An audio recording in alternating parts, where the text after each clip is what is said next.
What's your emergency? 5, 4, 3, 2, 1. Welcome to the PIO Podcast, a place to discuss all public information-related topics for police, fire, EMS, and local and federal government organizations. It was a good learning experience for a lot of us that social media is not real life. But we have to remember the media are very rarely a target audience. They're simply that conduit. Our words have impacts on individuals, and it may not be positive. So just being thoughtful and mindful of the words that we speak.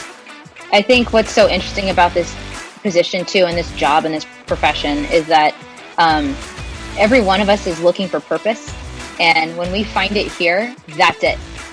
To know is that a crisis for one is not necessarily a crisis for another. Wow, here we are in 2024. This is the 4th season of the PIO podcast. Thank you to all our previous guests over the prior 3 seasons. You have truly made the PIO podcast a great success. For this year, I've already lined up some great guests, so sit back and enjoy today's guest. Good afternoon. Today on the PIO podcast, we have Public Information Officer Kayla Gneck-Smith from the Tempe Police Department. Thank you for being on the show. Thank you for having me. I'm excited to be here. Kayla, I appreciate it. Tempe's been a department I've wanted to get on for a while. It just hasn't come around on the rotation. I haven't had the luck, but I finally was able to connect.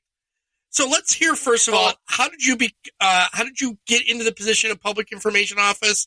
You've been there like 3 years. How'd you get there? Well, kind of funny story, because I never thought I'd end up in the PIO realm. It kind of has to do with my background. I don't have a communications background. I don't have a journalism background, but my background is in Homeland Security and emergency management. And our old administration kind of saw that because I kept it hidden from everybody. And I know you're laughing, but us cops, we kind of hide everything that we do as far as experience-wise. And our fire side and emergency management side kind of started a program called MC Track to bridge the gap between emergency managers, fires, and public safety for proactiveness, response, and resiliency for the community. And they sucked me in that because of my background. And so that's where my crisis communication really highlighted and pulled me into the public information realm. Okay, so no journalism, no communications background. It was your Homeland Security background that pulled you in. Yes, it was. Okay, so that's unique because it's either you're straight law enforcement or you have journalism background that you get brought into it. You came in a kind of a roundabout by the fire department, which is incredibly interesting. I like that. I do too. So Tempe is a metro area of Phoenix. What is the city's population? How many sworn? How many civilian employees do you have? So Tempe is very dense because we're only 40 square miles. We have 190,000 community members. We have 352 sworn employees and 163 professional staff. But we are on the outskirts of Phoenix and house over 190 small and large scale events a year. And to kind of give you a perspective on that, this coming weekend, November 18th and 19th, we are housing the Ironman and also ASU and the Oregon State game the same weekend, which is going to bring in an additional 80,000 visitors. Oh, wow. So you guys have the spotlight on you quite a bit with even in the spring with spring baseball, correct? Correct. Okay. So you're used to being center stage on a lot of events then, which is a common thing. Okay. Yes. How is your office, the Public Information Office, staffed? So there's only 2 of us right now. We're both sworn. There's myself, who's an officer, and then my boss, who is a sworn sergeant. We're currently in transition to change that. We are in the process of hiring a media relations manager who's going to be a civilian position. which I'm beyond excited about because that's going to be an individual with a communications and journalism background. Okay, and then do you guys handle the video end of it too for your department? Do you make your own videos and things like that? We do basic videos as far as for social media, but when it comes to our actual critical incident videos, we do the basic part, gathering all the information, doing the scripts, but the editing portion, we work and rely heavily on our city media relations individuals who have that actual journalism communications background who worked in media. So you're civilianizing the media relations position and bringing in somebody that has that journalism background, a communications background. Is there going to be an expanding of the media relations office then? Correct. It's just going to be an extension and expansion. We're going to keep that sworn individual aspect in because I think it's very important to keep that imagery as in partnership with sworn in civilian. But I also think it's important to have those liaisons who have that experience in either the media field or journalism field because they know that lingo, they have that jargon, they've either worked in those news stations and they have those connections already versus we don't, and we don't know how that world works. Right. All right, so where does the PIO position fall in the hierarchy of the department? Who do you report to? I know you said you have a sergeant, but does that go directly to the chief's office, or how does that work? So we are technically titled or directly under the chief's office. So my office is literally right next to all of the chiefs. We are very fortunate and lucky within our department to have a great relationship with our chief. Our chief, our current chief, Chief McCoy, understands and knows the importance of the public relation department and the PIOs, which I think is remarkable because talking to a lot of departments, they don't have that support or backing, and they don't have that relationship with their chiefs, which is very unfortunate, especially when it comes to crisis communications and the PIO role. So when it comes to very critical incidents, we are able to go directly to him for approval or any questions. When it comes to the day-to-day operations, we respond to our lieutenant just because those are very simplistic concerns or issues. I really suggest for agencies out there that if they don't have that good relationship like we do or other agencies, that they talk to their sister agencies, see what they're doing to try to change and improve those relationships, because it's very important that they get on the same page and have a good relationship with their administration. I agree with you. You've got to be able to walk into the chief's office on a dime basically and say, hey, this is what's going on. What is your response? What would you like to say? Or, just you're aware of this and it's important. And having to wait to get in the chief's office to say something like that makes it hard sometimes, especially you guys are hosting so many big events. That becomes world news really quick if something bad happens. Well, especially within that golden hour, everyone knows things can change on a dime very quickly. So time's not on our side. No, it never is.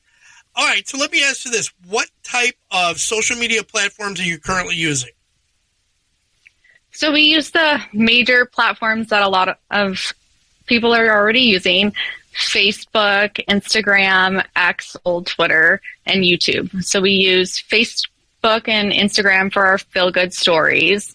Everyone loves feel-good stories. We use X to push out our major information for our community, such as traffic collision awareness, or we're working a major investigation in this area, please stay away.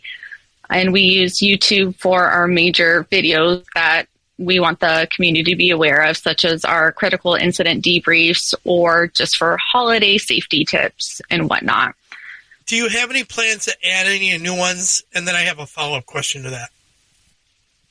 As of right now, these main ones that I had stated have been very successful for us.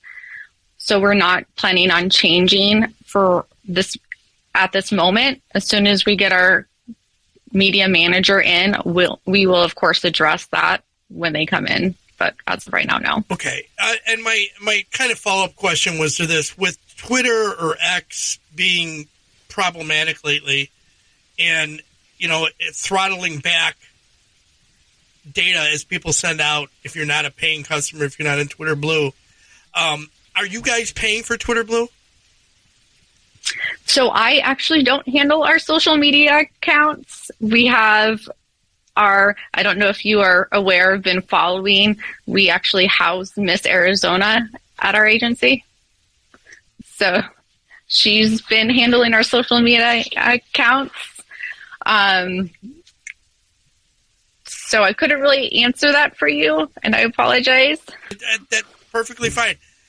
And it's not a really big issue. I'm just trying to narrow down how you guys do things. So you're using a different person to handle your social media, which is, hey, one more thing off your plate, right?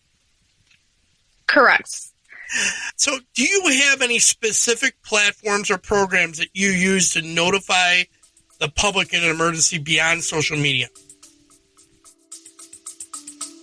Let's take a quick break. I think it would be useful at least to experiment, and I know some universities have started to experiment with this, but experiment with having, a required course maybe for all students entering the university. They used to have a course at my university, which was like here's how to go to college class, here's how to study and things like that. They don't have that course anymore, but instead of having something like that, have a course that show students, here's the history of free speech, here's how it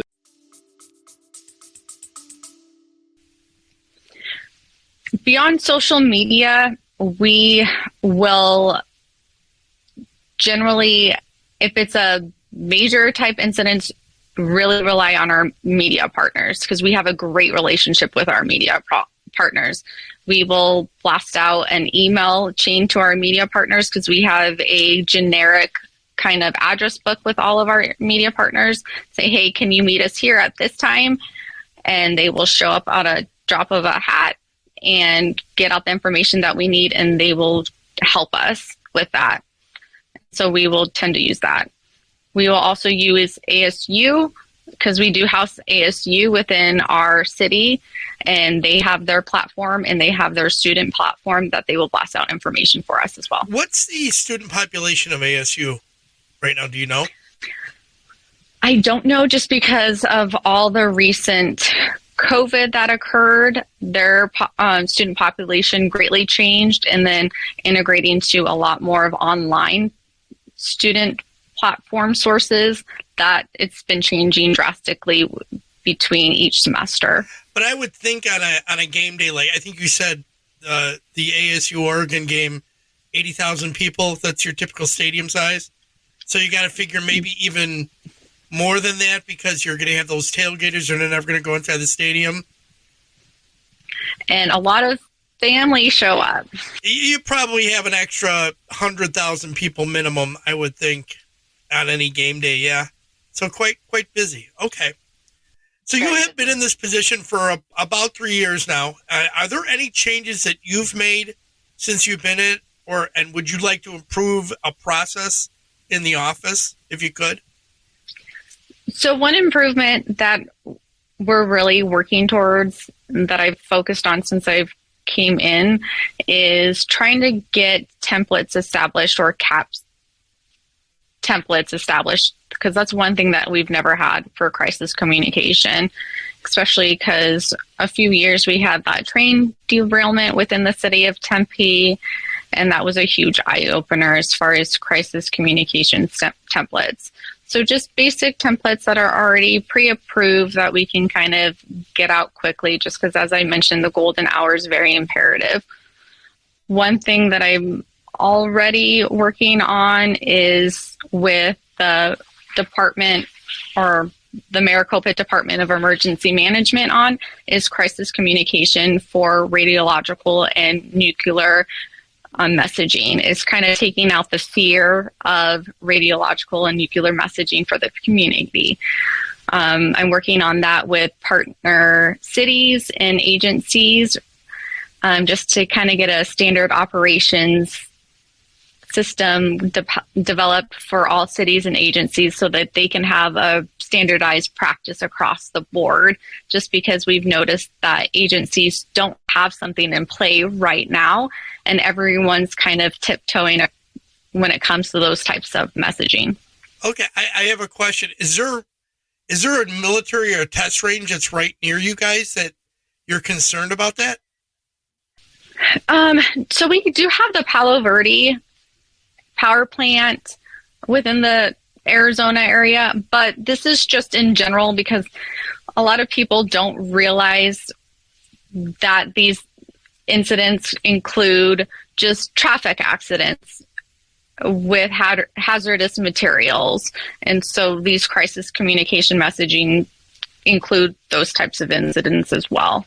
Okay. I'm going to ask another question that's related to this. Is there a state or regional public information officer association in Arizona or in the Metro Phoenix area? We do not have one. So I'm in the forms of trying to formulate some type of group such as that as well. Yeah, those are beneficial definitely in a crisis to get backup in a sense, or assistance when needed from local PIOs. They're in the same boat as you. If they need help, you can go there. So that's kudos to you for putting that into place. Okay, so how does Tempe PD release incidents to the news media? How do you get them out, just putting them out on a daily basis? So general incidents, not something that would meet the criteria of, a big arrest or a tragic incident like what happened in Lewiston earlier in October. So when it comes to general incidents, we don't just send out mass information, and I'll further dive into that in just a second, only because we have so many incidents a day, because we are a very heavily dense city and we are very busy. How it works is we have a general PD-PIO email. Our media partners, they are constantly throughout the day listening to a fire radio and a PD radio. As soon as they hear something that piques their interest, they send us an email. We quickly reply to that email with the information in relation to the incident. If we have very minimal information, only because PD or fire has only been on scene for a little bit, we will send them an updated email with that further updated information, just because we have really good relationships with them, and the last thing we want them to have to do is keep asking us questions. So that's how that kind of works with general inquiries. Okay, so you don't put anything out like a recap at the end of the night, or something gets automatically put out with generic information, general information? No, only just because every news station is very different as far as what incidents they're looking for. Like one station might ask on a specific incident that 3 others might not even ask about. What is, do you know what market number you are, news market you are? All right, that'd be interesting. I'd like to know. I'll have to look into that one. How does Tempe how do they release information specifically to maybe like an officer-involved shooting or use of force? What would be considered a critical incident? How that works is the day of the actual critical incident, me or my partner, my boss, will go on camera, release the information as we know it now to the actual media so that they at least have something right then and there. We already have a good relationship with the media partners, like I had mentioned, and they are already educated and know that as soon as we can, a critical incident community briefing will be released as soon as possible. That has already taken the pressure off of them to request information from us and vice versa. And as soon as possible, we will be releasing the video to them and to the community.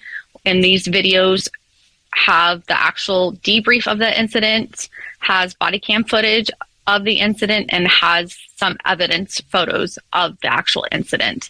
And this has, throughout time, greatly relieved records requests from the media, and also relieved them asking us questions right off the bat as far as when they're going to get updated information. Is there a timeline or a deadline time that you have in mind for getting those videos produced and out? We don't have a solid deadline, or we don't give a solid date or amount of days. We strive for around 30 days. And the only reason why we don't give an established date is just because if an incident occurs, we don't know if another one's going to occur right after or whatnot. And then obviously that only delays further time. Okay. And how are your FOIA laws in Arizona? Are they very restrictive, or are they extremely wide open and become a hampering for you in doing your job? They haven't been too bad. So, I mean, I'm not going to complain. I poke the bear, right? Exactly. Okay. Do you guys currently have a strategic communications plan? We don't. That is something that I'm working on and towards to getting established, especially when we get that media relations manager to come in.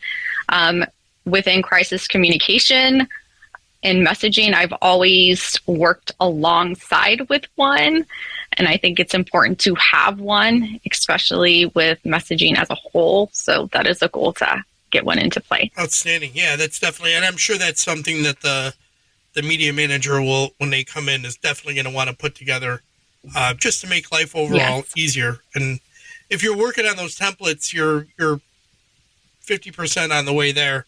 The rest of it is fluff. Exactly. So that's awesome. Kayla, is there a question that I should have asked? And if so, how would you have answered it? A question. I can't think of a question particularly. Is there something you wanted to talk about? No, I would just say in general, this job is very rewarding. It's very difficult at times. I would say that everyone is going to make mistakes, but I think that's the fun part, especially learning from them as a public information officer. And that's what makes us better. I never in a million years would have thought that this is something that I would be doing, especially if you were to ask me 7 years ago, especially standing in front of a camera or talking to the media. I would have cringed, but I'd say this is one of the most rewarding jobs that there is. I would agree with you. When I was first asked to do the position in my original department, I got in there and, everybody said, oh, all you do is you put out copies of reports, the media reads them. You got to ask a couple of questions over the phone. And I think I was in my position for maybe a week, and we had an employee robbed and stabbed. Oh, and, goodness. That was center stage in the middle of a busy commercial area. And next thing you know, I'm on camera talking. Never thought I'd ever do it. Never saw anybody that was in the position before talk to the media. And there I am talking to the media. And that sparked it off for the remainder of my 19, almost 20 years in the field. So very cool. All right. So let's switch up here. We'll go to some rapid fire questions. How about that? Go for it. Texting or talking? Talking. Chocolate or vanilla? Chocolate. Coffee or tea? Coffee. Adult drink of choice? Bourbon and Coke. What would be your superpower if you could have one? To be telepathic. Ask permission or beg for forgiveness? Beg for forgiveness all the way. PIO way. Right? Yeah, absolutely. Place you would most want to travel to? Ireland. First celebrity crush? That I honestly have no idea. Guilty pleasure food? Pasta. Who would you choose if you could have coffee with any historical figure, living or dead? Let's see. You probably see. Let's see if you even know who this person is. Marie Curie. I don't even know if I'm saying her name right. Marie Curie. She is. Madam Curie. Yeah. The names. It rings a bell. I just can't think of specifically who she was, but yeah, Madam Curry, if I'm not mistaken. She was the female, she is a chemist and physicist, first female to get a Nobel Prize, and then the first person to get 2 Nobel Prize. She was kind of the founder of research for radiology. Oh, okay. And different. That's an interesting, I never would have thought of that one. Oh, it goes back to my Homeland Security and WMD stuff. There you go. Awesome. All right, Kayla, final thoughts. What key points would you like our listeners, who are all public information officers in one field or another, to take from this interview? I think get to know your partners. It's very imperative to make those relationships now. During a time of crisis is not the time to exchange business cards. That's the time to come together. So build those relationships now, because as PIOs, we are more than willing to help each other. Absolutely. It's so true to build them relationships. Go have coffee with another PIO. Exactly. Go meet them up and have lunch and discuss what challenges they're facing, because you might have a solution. Them. Yeah, absolutely. You might have a solution they never thought of. Exactly. So I think that's the one. Go ahead. No, I think that's the one takeaway I can give, because we all have them, and especially with all the stuff that I do with other agencies, that only opened up my eyes and realm to how much everyone just wants to help each other. Absolutely. Are you a member of the NIOA or the PIO group for the IACP? I am not.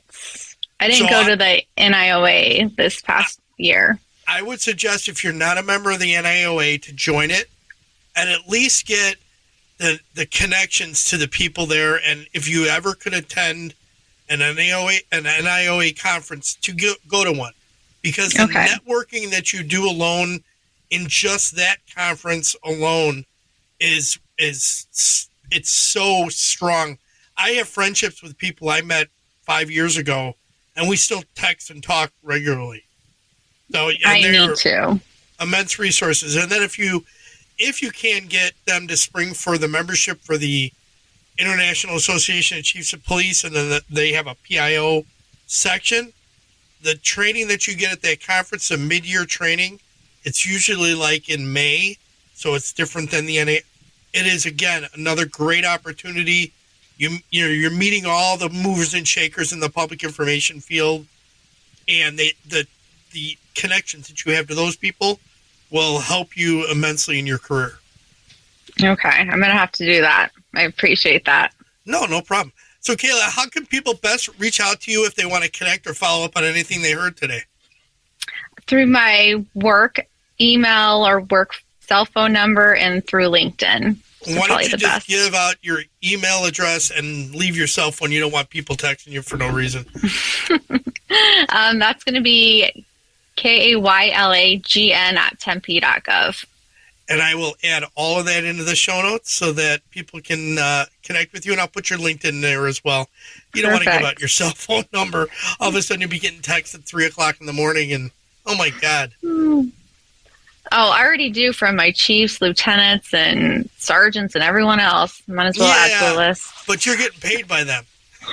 That is true. That's true. Kayla, thank you very much for coming on the show. I truly appreciate it. It was a pleasure. Thanks for having me. You're welcome for being here. That's all for this week. We hope you enjoyed this episode.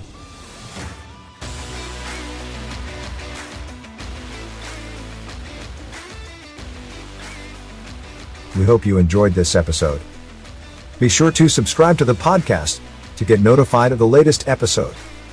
If you are listening on a platform that allows reviews, please give us a review. We appreciate any review, good or bad. It helps us improve on each episode. Until next time, be safe.